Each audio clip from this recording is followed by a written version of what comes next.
to CJ Explores. Today we're exploring the beautiful city of York and we're starting off at its city wall.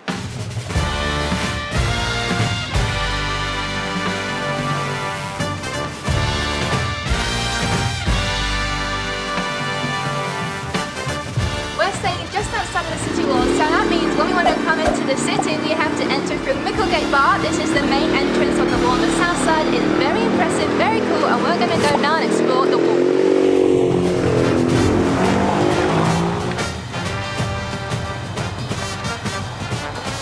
York has so much history and I think that's why I really wanted to come here. It looks like a really fascinating city. This wall, for example, it goes around the entire city and you can walk along it. It's free to enter, opens at 8 AM and it closes just as it gets dark. So obviously it's open a lot later in summer. It's about 3.4 kilometers long, so it's a nice little walk that you can do. We entered in the south entrance and we came up on the left hand side and we're just going straight across right into the city and we can see the cathedral in front of us. So York City Wall was originally built by the Romans and it was later improved by the Vikings. What we've learned after doing a little bit of research, there is a huge Viking history here, and in 1979 they were digging up an ancient site in the city centre and they found this huge Viking settlement. It was so well preserved, so they have rebuilt it as a museum and we're hoping to explore that today. I wonder how many people have walked on this wall. I think I read that it was made by the Romans in around AD 76-ish. So you just can imagine how much history it's seen over the years. It's very cool, but it's seen a lot of gruesome stuff too. On the Micklegate Bar, it said that up until the 18th century, it used to have severed heads of traitors and enemies on its spikes. How gross. So located around the city walls, you will find these information boards and on them, there's a QR code. If you scan that, it'll give you a guide and a little bit of history about the walls. I've just learned that the Roman walls were actually the earth walls that they built underneath, and on top of those are the later rebuilt English walls. That is Barker Tower. It used to be the old watchtower here on the river and they've now turned it into a cafe. It's very charming, especially today in the sunshine. There's some music playing. It looks like such a lovely little spot on the river. Yeah, it's very, very pretty here. We are gifted with some beautiful sunshine right now, but it's going to be changing throughout the day.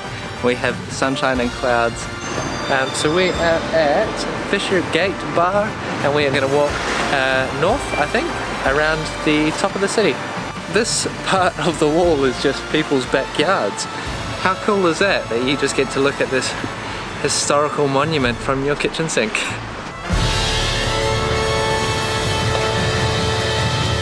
We can see there are some people down there excavating a little site.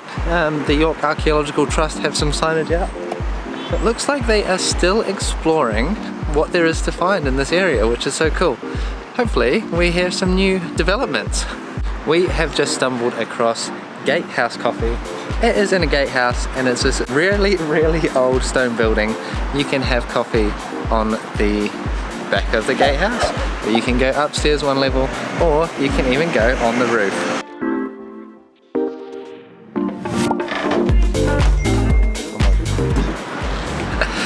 Cool.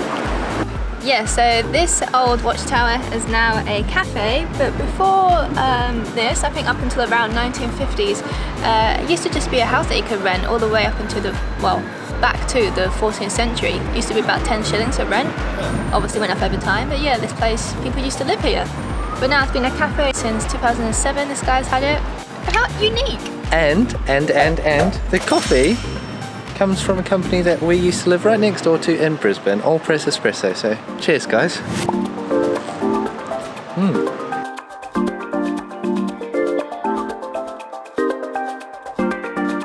Cool experience, isn't it? Yeah, very cool. Very unique cafe to visit here in York. Definitely recommend it.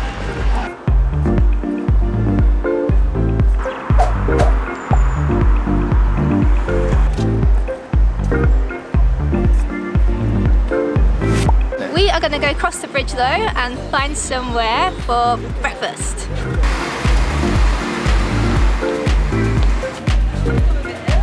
I keep stopping to take in the beauty of all these buildings. There's so much brickwork. I guess this is more from the Victorian era, but the buildings are just so beautiful. There's so many big lush green trees around as well.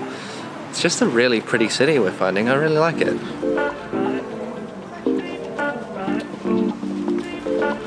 The York Roast Company is behind me, and they do these huge Yorkshire puddings with like the roast in it inside of it. It looks absolutely delicious, but their actual Yorkshire pudding isn't vegan, otherwise I would absolutely have smashed one today.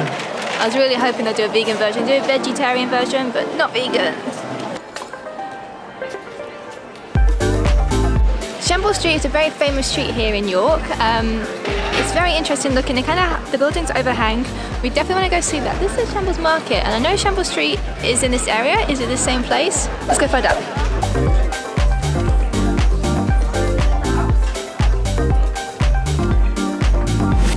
So we are in the right place. The famous Shambles Street is just a little bit over. Right now they're having this big market here. I think before we go and explore the street though, we're going to go and grab some food because my belly is rumbling.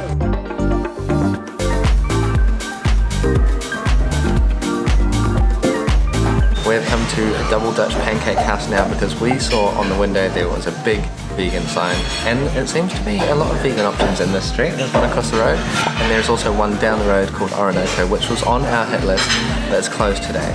So we have ordered a coffee, and we have some pancakes coming. Let's see how good they taste. Isn't this the cutest pancake you've ever seen? I have a strawberry mouse. I'm absolutely smashing through my pancake. It is so good. It's really thin, really crispy, and all the vegan alternatives like the yogurt, the chocolate buttons, and the mouse's ears is also tasty. So they've done a very good job here. Well done. Okay, that was absolutely delicious pancakes, but now we're going to go and have a little walk through Shambles Street. It's very famous. It was actually mentioned in the Doomsday Book. It's where the butchers of York used to be, so it's all these hanging houses, and they used to have these hooks, and the dead meat used to be there where they were drying out. It would have been disgusting, but it's actually also famous because it is apparently the reference for J.K. Rowling for where she got the inspiration for Diagon Alley in Harry Potter. And there's lots of Harry Potter little shops and souvenirs there. It looks very interesting, like a fairy tale street, doesn't it? Yeah. So we'll go show you. Let's have a look.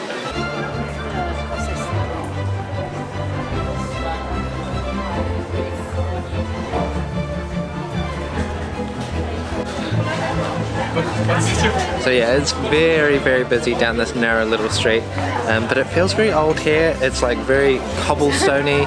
All the buildings are just like hanging really low, and cute little shops to go and explore. Lots of little alleyways. It's very, very cute. It's very cute. I've tripped over twice though already. All these cobbledy streets, but very interesting little stores. It's only a very short street, isn't it? Yeah. But it does look like a movie set. And there is a market very close by.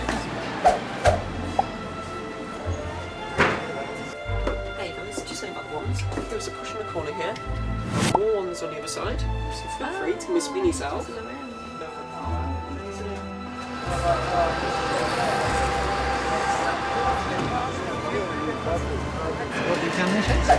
It's a medieval guild hall, and you can go there for tea or some scones, and it looks so cute. It's like a proper little English countryside area within the city. It's beautiful. But next we're going to make use of our English Heritage membership and go and check out Clifford's Tower.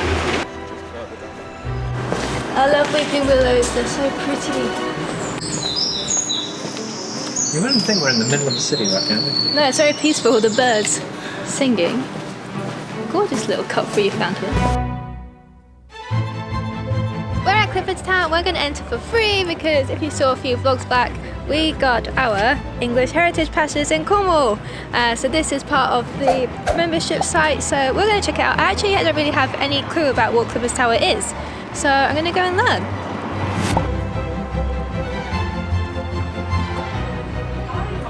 Okay, thank you.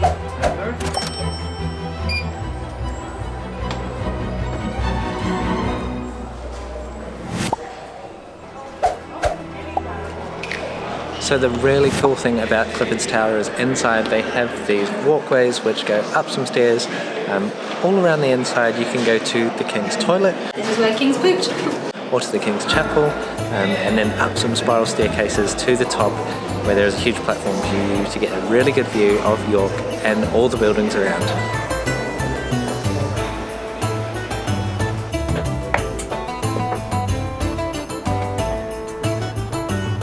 Okay, so this is such a good spot to come up if you want to get a good view of the city.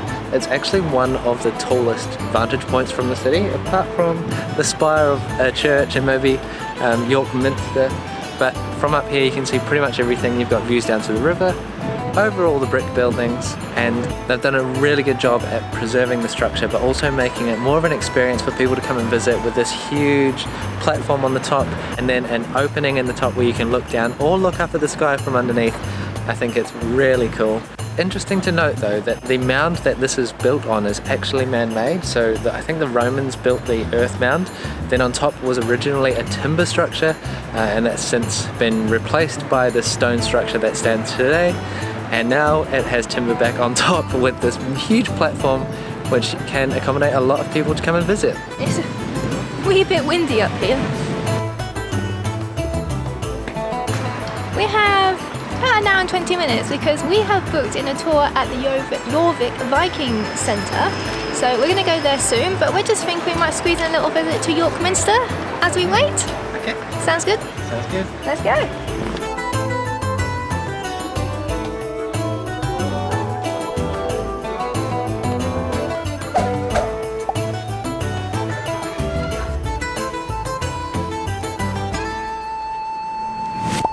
You have to pay to go in the Minster. Usually cathedrals are free. Yeah. Churches and cathedrals. We asked if the English Heritage, they said no. So I think we're going to skip it because we're paying a lot lately on all these places to go around England. But it's just as beautiful on the outside. I think we can still marvel at how amazing this building is. And yeah, we're just going to have a little wander around town waiting for our Jorvik Viking experience soon. How exciting! I had no idea that this city had this history, but Guy Fawkes was born here. Oh. Yeah, 1570. On that ledge? Deceased in 1606. Yeah, in the building.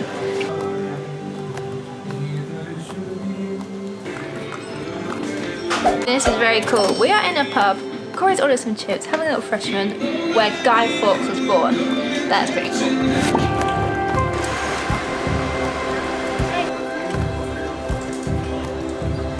So we have just arrived outside the Jorvik Viking Centre, and what we know about this so far is that it was an excavation that was occurring in the city centre. English heritage discount again! Milking it, wait. Well, essentially it's not as moments, but not as much in the pipe. This is the same.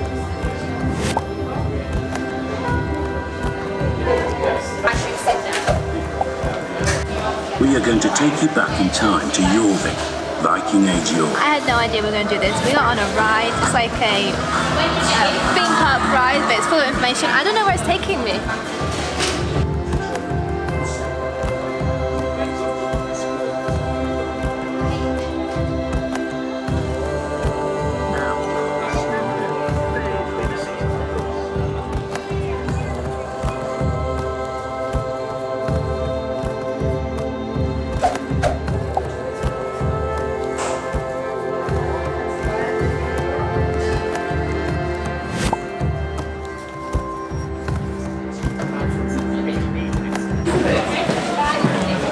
I lost you.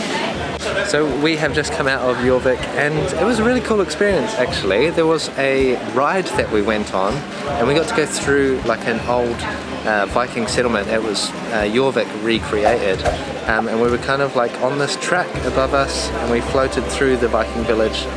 Loads of information about the Viking history and how life was in those times.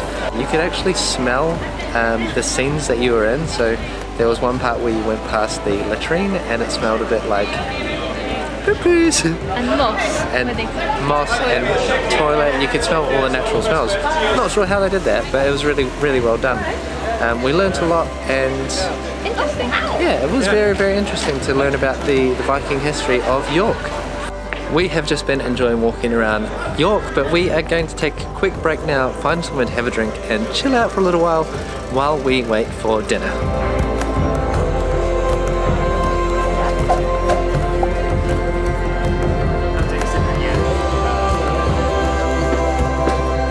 We found a pub. We have found ourselves a Jaipur India Pale Ale. and this is by Thornbridge Brewing Company, I believe. It's a little collaboration right next to Shambles Market, and they have beautiful interior space. It's very old school downstairs and very modern upstairs. It's a good beer. One of my favourite parts about exploring these old cities is just all these little alleyways. It's so, I don't know, it's exciting. It feels like you're really exploring somewhere new when you find all these like secret little passageways through the city, and you pop out in somewhere completely new. Where are we now?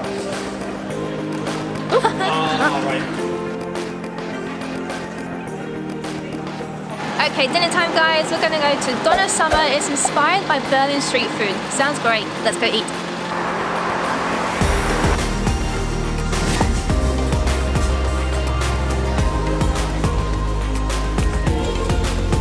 Outside in the courtyard.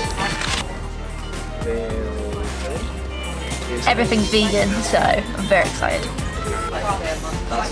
This is very exciting.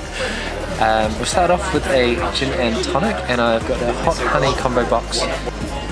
Very excited. Food time. Look at that. We have fake fried chicken. I have my chips and a slaw on top.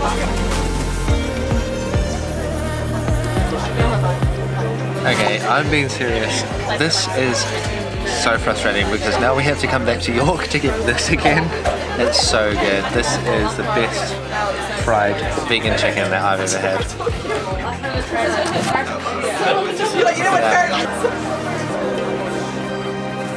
Empty. Done. Absolutely delicious. That vegan, honey, garlicky yumminess that Corey had, that fried buttermilk chicken, that was like, yeah, the best vegan chicken. That was insane, so good. Good work, York. Very good. Well, that was some serious vegan junk food in there, wasn't it? Yummy food. So tasty. Well, we have had an amazing time in York. Absolutely loved it. Thank you for watching. We will see you guys in the next adventure when we head up to Scotland. Yeah, very excited. So please subscribe to JcE&x Explores, and we'll see you in the next one. Bye!